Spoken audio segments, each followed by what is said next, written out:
Hello दोस्तों, be wise and wealthy channel में आपका बहुत बहुत स्वागत है। दोस्तों आज हम बात करने वाले हैं रेलटेल की। देखिए रेलटेल में दोस्तों लगातार गिरावट जारी है। हालांकि आज आप देखेंगे निफ्टी ने रिकवर किया है अच्छा खासा, लेकिन रेलटेल में अभी भी यहाँ पर हमको गिरावट देखने को मिल रही है। तो ये गिरावट क्यों है दोस्तों, इसके पीछे मेन कारण क्या है, ये आपको मैं आज के वीडियो में बताने वाला हूँ। और हमको यहाँ पर क्या करना है एज ए इन्वेस्टर रेलटेल में, ये भी आपको बताने वाला हूँ। टेक्निकल चार्ट पे आपको समझाऊंगा क्या यहाँ पर स्ट्रेटेजी आपकी होनी चाहिए, क्या यहाँ पर फ्रेश बाइंग लेवल हो सकते हैं, या फिर देखिए बाय करना है, सेल करना है, होल्ड करना है। ये सारी चीजें आपको आज के वीडियो में बताऊंगा। काफी इन्फॉर्मेटिव वीडियो होने वाला है दोस्तों।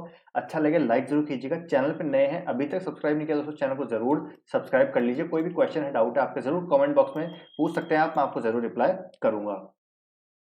तो दोस्तों देखिए, वैसे कोई इसमें न्यूज नहीं है, लेकिन एक रीजन जो है इसका मेजर मुझे लगता है इसके गिरने का, वो है दोस्तों ऑपरेटर्स। जी हाँ दोस्तों, ऑपरेटर्स के द्वारा यहाँ पर रेलटेल का शेयर गिराया जा रहा है। उसके पीछे क्या कारण है अभी मैं आपको प्रूफ के साथ समझाऊंगा। तो सबसे पहले हम इसकी अगर डिलीवरी देखें, तो आप डिलीवरी देखेंगे दोस्तों रेलटेल की, तो देखिए इसकी डिलीवरी हम देखे हैं, तो आप देखिए 72.42% की जबरदस्त इसमें डिलीवरी ली जा रही है दोस्तों। इसके बाद भी मार्केट अच्छा खासा रिकवर कर गया, लेकिन रेलटेल का शेयर अच्छा खासा गिर रहा है। तो सबसे पहला रीजन यहाँ पर डिलीवरी अच्छी खासी उठाई जा रही है। दूसरा रीजन दोस्तों आपको पता होगा भी, क्वार्टर 3 के इसके रिजल्ट आए हैं, जिसमें इसने अपने रेवेन्यू में करीब करीब 30% के आसपास जंप दिखाई है, प्रॉफिट में 60% के आसपास जंप दिखाई है। इतने अच्छे नंबर पेश करने के बावजूद, डिविडेंड देने के बावजूद यहाँ पर शेयर प्राइस नीचे आ रहा है। तो यहाँ पर साफ-साफ दोस्तों ऑपरेटर का खेल चल रहा है। और अगर हम बात करें, एक बार मैंने आपको थोड़े दिन पहले एक वीडियो बनाया था, उसमें मैंने आपको बताया था कि बड़े-बड़े जो फंड हाउस है, इसमें उन्होंने यहाँ पर अच्छा खासा जो है क्वांटिटी उठाई है। देखिए इंस्टीट्यूशनल इन्वेस्टर्स की मैं बात कर रहा हूँ, गोल्डमैन सैक आप देख सकते हैं, यहाँ पर उन्होंने 37 लाख शेयर के आसपास उठाए 113 की प्राइस पे। यहाँ पर आप देखिए निपॉन इंडिया म्यूचुअल फंड ने 109 की प्राइस पे, Nippon India mutual fund multi cap ने 116 की प्राइस पे। तो यहाँ पर बड़े बड़े फंड हाउस ने अच्छा खासा माल उठाया हुआ है इसकी ग्रोथ को देखने के बाद। तो ये दोस्तों इतने सारे रीजन इसमें पॉजिटिव पॉइंट्स है, लेकिन फिर स्टिल यहाँ पर शेयर प्राइस क्यों गिर रहा है। रिजल्ट अच्छे आए हैं, डिलीवरी अच्छी ली जा रही है। अभी रिसेंटली आपको पता है 153 करोड़ का इसको ऑर्डर मिला है सेंट्रल कोल फील्ड से, और थोड़े टाइम पहले 105 करोड़ का मिनिस्ट्री ऑफ रेलवे से ऑर्डर मिला है। मतलब ऑर्डर भी अच्छे खासे आ रहे हैं, रिजल्ट्स भी अच्छे हैं, डिविडेंड भी दिया है कंपनी ने, और पॉजिटिव भी है। इंडस्ट्री को भी अच्छा बिलोंग करता है ये, टेलीकॉम और ब्रॉडबैंड सर्विसेज, जो कम्युनिकेशन सर्विसेज प्रोवाइड कराता है। तो हर चीज़ यहाँ पर अच्छी है, लेकिन स्टिल यहाँ पर आप देखेंगे शेयर प्राइस में आपको गिरावट देखने को मिल रही है। तो दोस्तों यहाँ पर एक क्लियर कट यही इंडिकेशन मिल रहा है ऑपरेटर्स के द्वारा यहाँ पर गिराया जा रहा है इसको, शेयर को, ताकि निचले स्तरों पे दोस्तों यहाँ पर माल उठाया जा सके ऐसी बेहतरीन कंपनी में। जी हाँ दोस्तों, हालांकि देखिए अभी कोई ऑफिशियल न्यूज़ नहीं है कि शेयर प्राइस क्यों गिर रहा है, कोई बड़े इंस्टीट्यूशन ने क्या इसमें माल बेचा है, या फिर ऐसी कोई न्यूज़ नहीं है। तो यहाँ पर क्लियर कट यही एक संकेत नजर के आ रहा है अभी की डेट में। अभी अगर इस टाइम में बात कर रहा हूँ, जिस टाइम वीडियो बना रहा हूँ, तो ऑपरेटर का यहाँ पर गेम चल रहा है। तो हमको क्या करना है दोस्तों, यहाँ पर हमको पहले अपने आप से एक क्वेश्चन पूछना है, क्या हमने ये लॉन्ग टर्म के लिए शेयर लिया है। जी हाँ दोस्तों, आपको ये सब क्वेश्चन अपने आप से पूछना पड़ेगा। अगर आपने लॉन्ग टर्म के लिए इस कंपनी में दोस्तों इन्वेस्ट किया है, तो डेफिनेटली इस कंपनी के साथ आप बने रह सकते हैं। ये मेरा आपको सजेशन है। बाकी आपकी रिसर्च क्या कहती है उस पर डिपेंड करता है। मेरा यहाँ पर पर्सनल ओपिनियन यही है कि हमको यहाँ पर लॉन्ग टर्म के लिए इसको होल्ड करना चाहिए। और ये यहाँ से दोस्तों मेरे को लगता है कि आने वाले समय में डबल होगा। अब टाइम कितना लग सकता है इसका कोई भी यहाँ पर दोस्तों बता नहीं सकता, लेकिन यहाँ पर डेफिनेटली ये डबल होगा आने वाले समय में, क्योंकि इसका बिजनेस मॉडल काफी अच्छा है और रिजल्ट्स भी काफी अच्छे हैं। और अब मैं दोस्तों आपको एक रिपोर्ट पढ़ाता हूँ। यहाँ पर रिपोर्ट क्या है एक्चुअली, ये जो रेलटेल के सीईओ हैं और एमडी हैं पुनीत चावला दोस्तों, इन्होंने सीएनबीसी टीवी 18 को आज के दिन में इंटरव्यू दिया है। ये देख सकते हैं आप, 26 मार्च की ये इंटरव्यू है। तो यहाँ पर आप देख सकते हैं उन्होंने क्या कहा है।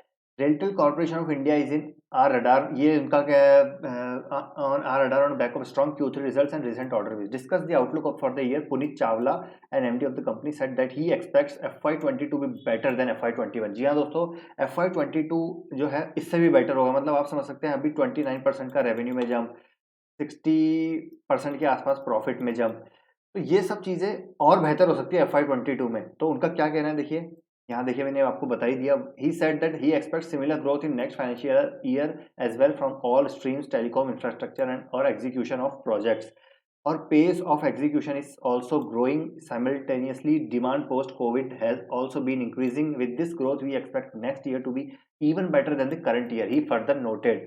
On the telecom sector, Chawla said our broadband services will continue to grow. It has grown in the financial year by 2.56 times. We expect this growth to increase next year. We have got important projects lined up. We are in talks with various state governments and central governments. We have one of the largest public wifi, और ये जो है इसकी चीज़ें इन्होंने बताई है। तो यहाँ पर उनका कहना है, देखिए पुनीत चावला का मैंने एक बार पहले भी इंटरव्यू आपको दिखाया था, और यहाँ पर फिर से उनका एक इंटरव्यू आया जहाँ पर उन्होंने अच्छे ऑप्टिमिज्म शो करी है कंपनी के साथ, अच्छे खासे रेवेन्यू क्यों FY22 में ग्रो हो सकते हैं। तो डेफिनेटली दोस्तों आपको इस कंपनी के साथ बने रहना चाहिए, और मैं भी आपको पहले से बोलता आ रहा हूँ कि अगर आपने लॉन्ग टर्म के लिए इसमें इन्वेस्ट किया तो दोस्तों बेझिझक इसमें आप बने रहिए। इस कंपनी में कोई दिक्कत नहीं है, डेट फ्री कंपनी है, और अच्छे रिजल्ट्स पोस्ट कर रही है, अच्छे बिजनेस को बिलोंग करती है, कंपनी के पास अच्छी ऑर्डर बुक है, और बढ़िया ऑर्डर इनको मिलने वाले हैं। और कोविड के बाद दोस्तों जैसा आपको पता है हर चीज़ यहाँ पर ऑनलाइन जा रही है, तो इनकी जो ब्रॉडबैंड सर्विसेज हैं, यहाँ से दोस्तों टेलीकॉम सर्विसेज इनका जो सेगमेंट है वो ग्रो होने ही वाला है फॉर श्योर। तो ये है कुछ चीज़ें जो आपको जानना ज़रूरी है। लेकिन अगर हम बात करें अब इसमें हम क्या करें, हम ऊपरी लेवल पे फंसे हुए हैं तो हम क्या करें। तो सबसे पहले दोस्तों आप उसके चार्ट पे मैं लेके जाना चाहूँगा, और ये है दोस्तों इसका हाईएस्ट लेवल 190 के आसपास, यहाँ पर कि इसका टॉप था, और उसके बाद देखिए कितना करेक्ट हो चुका है। करीब करीब आप मान के चलिए 190 से 125 आ चुका है। तो अगर मैं इसको कैलकुलेट करूँ तो कितना परसेंट करेक्शन आ चुका है, देखिए आप 33% करेक्टेड ये हो चुका है। तो डेफिनेटली दोस्तों जो इसमें अपर सर्किट लगे थे इंस्टीट्यूशनल बाइंग के बाद, और ऑर्डर अच्छे खासे मिले थे, उसके बाद एक अपर सर्किट जो लगे थे उसको डेफिनेटली रिट्रेस तो होना ही था, और मैंने आपको वीडियो बना के उस टाइम भी बताया था दोस्तों अभी इसमें एंट्री मत कीजिएगा। अगर आपको याद है तो कमेंट करके ज़रूर बताइएगा। मैंने आपको बोला था अभी इसमें एंट्री मत कीजिए, इसको कूल डाउन होने दीजिए, तब जाके एंट्री करिएगा। और मैंने आपको बताया था इसका एंट्री का लेवल ये बताया था गैप वाला, उसके बाद भी ये करेक्ट हुआ है, और अब यहाँ पर ये 125 के लेवल के आसपास चल रहा है, जहाँ पर भी इसका एक गैप है। अभी ये 2 आवर्स की कैंडल स्टिक पे मैं आपको ये चार्ट का एनालिसिस करके बता रहा हूँ।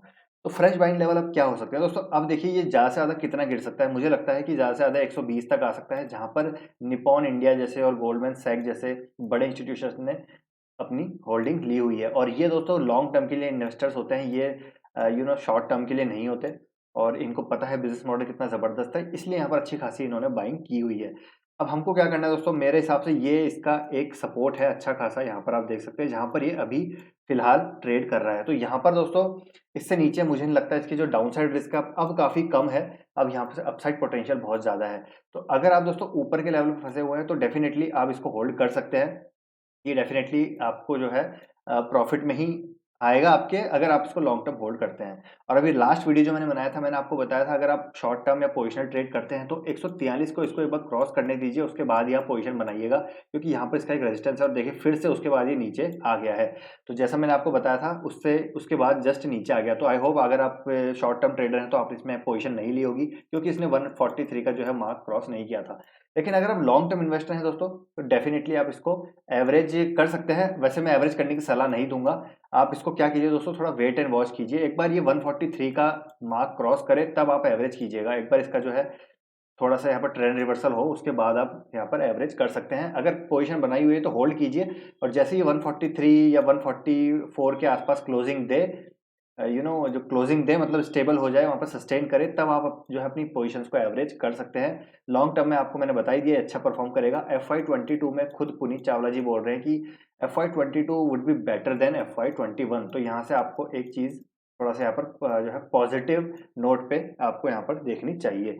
तो देखिए बात करें रेलटेल की, तो रेलटेल अच्छा शेयर है दोस्तों, में घबराने की आपकी बात नहीं है। अभी मार्केट करेक्ट हुआ है, इसकी वजह से ये नीचे आ रहा है, और इसकी वजह से यहाँ पर आपको करेक्शन देखने को मिल रहा है। दूसरा यहाँ पर मुझे लग रहा है कि ऑपरेटर्स भी गेम खेल रहे हैं, निचले स्तरों पे यहाँ पर माल उठाए जा रहा है, ताकि रिटेल जो वीक हैंड्स होते हैं रिटेल के वो निकाले जा सके, और स्ट्रॉन्ग हैंड्स यहाँ पर अपनी एंट्री बना सकें, और फिर उसको लॉन्ग टर्म के साथ उस लॉन्ग टर्म की जो है स्टोरी उसके साथ प्ले की जा सके। तो ये है दोस्तों पूरा एनालिसिस रेलटेल का, और आप इसमें बने हुए हैं तो बने रहिए, मेरा यही ओपिनियन है। बाकी आप अपनी रिसर्च एक बार खुद कीजिए, बाकी आपका डिसीजन होगा आपको बाय करना है, सेल करना है या होल्ड करना है। मैंने आपको बोला दोस्तों होल्ड कीजिए डेफिनेटली, एक बार 143 ये क्रॉस किया करे तो आप डेफिनेटली इसको और एवरेज कर सकते हैं। तो ये है दोस्तों मेरा पॉइंट ऑफ व्यू, मेरा ओपिनियन। आपका यहाँ पर क्या ओपिनियन है, पॉइंट ऑफ व्यू, मुझे कमेंट करके जरूर बताइएगा। और आई होप दोस्तों ये एनालिसिस आपको अच्छा लगा होगा। अच्छा लगा तो वीडियो को लाइक कीजिए दोस्तों, चैनल पर नए हैं अभी तक सब्सक्राइब नहीं किया है चैनल को जरूर सब्सक्राइब कर लीजिए। अभी स्टिल आपके कोई क्वेश्चन है, डाउट है तो कमेंट बॉक्स में जरूर लिखिए, मैं आपको जरूर रिप्लाई करूंगा। मिलते हैं दोस्तों नेक्स्ट वीडियो में, till then take care, bye bye.